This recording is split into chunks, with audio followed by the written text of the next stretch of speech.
Қазақтың еңкейген кәрі еңбексеген жасына түгелімен ой түсіріп, өлім ұйқысынан оятып, жансыз денесіне қан жүгіртіп, күзгі таңның салқын желінде ширықтырған, етекшінің жиғызған қазақ газеті болатын. Мұхтар Әуезов. Қазақ газетінің бірінші номері 1913 жылы 2 ақпанда Орынбор қаласында шықты.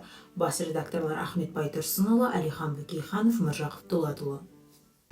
Ал енді мынау маңдайдағы киіз үй. Қазақ ішіне Ауропа ғылым өнері таралсын деп, түндігін батыстан аштық. Есік тұсында газетаның атауы.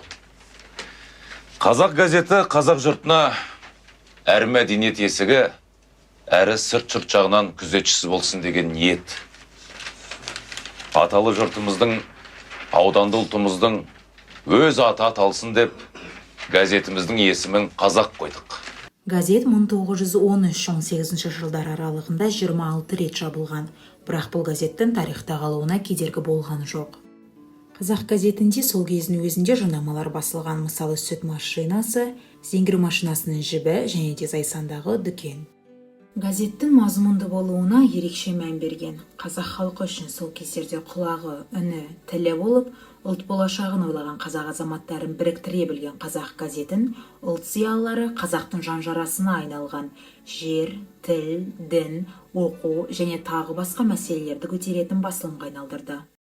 Енді Ахмет Байтұрсыновтың қазақ баспасөзіне қосқан үлесі ол өлшенбейді, себебі сол кісінің бастауымен алғашқы қазақ газетінің пайда болуы. Енді ол қазақ деген атаудың өзі сол кезде бір үлкен ерлік болды, себебі ол уақытта қазақтарда қырғыз деген атаумен атап жүрген, ал енді газеттің өзін қазақ деп атауы, ол жердегі анау киіз үйдің бейнесі, соның барлығы өзі мықты ғалымның еңбегінің нәтижесі деп білемін.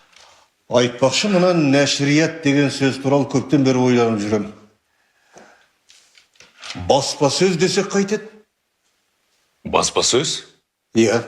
Тамаша ғой. Өткенде бір ойлағам, осындай бір татаршылардан қашан арылар екенбіз деп. Сізге айтайын дедім де, ойыңызды бөлмейін деп, кейін сол күйі ұмытып кетіппін енді. Ойымыз бір маңнан шыққан екен онда. 20 ғасырдың басында 1907 жылы Міржақып Дулатұлы Серке газетін, 1913-18 жылдары Ахмет Байтұрсынұлы Қазақ газетін жарыққа шығарды. Ахмет Байтұрсынұлы, Әлихан Бөкейхан, Міржақып Дулатұлы және тағы да басқа алаш қайраткерлері қазақ баспасөзінің дамуына зор үлесін қосты. Ахан қазақтың бас ақыны атты мақала жазып, қазақ әдебиетін жаңа деңгейге көтерді. 1912 жыл оқу құралы, 1914 жыл тіл құрал, 1923 жыл ер сайын, 1924 жыл әліпби, 1926 жылы жаңа әліпби, әдебиет танытқыш, баяншы, 23 оқытау және тағы да басқа әдеби ғылыми еңбектер жазған. Ахмет Байтұрсынұлының ерекше еңбегінің бірі әрі бірегейі 40 мысал жинағы. Бұл жинақ Крыловтың шығармаларын аудару арқылы қазақ жұртын орыс әдебиетіне икемдеп, сол арқылы Еуропа мәдениетімен таныстыруды көздеген. Әлихан Бөкейханов сол кезінің өзінде құрметке ие тұлға ретінде барлық керекті жерлерге хабарласып, жинақтың басылып шығуын қамтамасыз еткен. Бұл жерде енді Ахмет Байтұрсыновтармен қатар Әлихан Бөкейханов, Міржақып Дулатовтар бар. Бұл Міржақып Дулатовтың тағы да білесіздер, оқысы сол уақыттағы Ахмет Байтұрсыновтың еңбегін жалғастырушы, бір қостаушысы ретінде Оян қазақты айту болады, Оян қазақ шығармасын. Себебі сол шығарма арқылы үлкен бір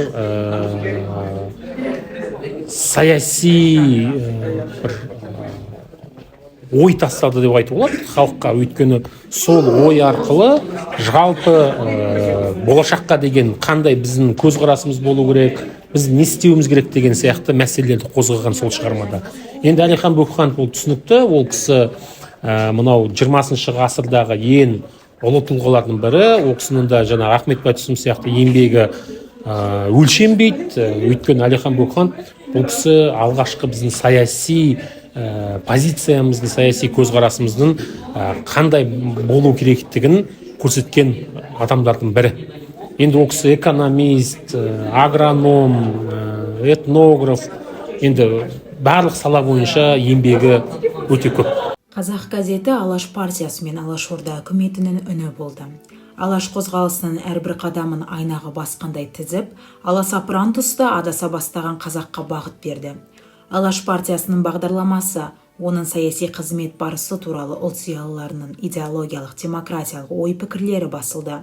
Қазақ газеті мен оның айналасына топтасқан ұлт зиялылары 1918 жылы саяси себептермен газет жабылғаннан кейін де өздерінің алға қойған ұлттық мүдделерін басқа баспасөз басылымдарымен де жеткізе білді.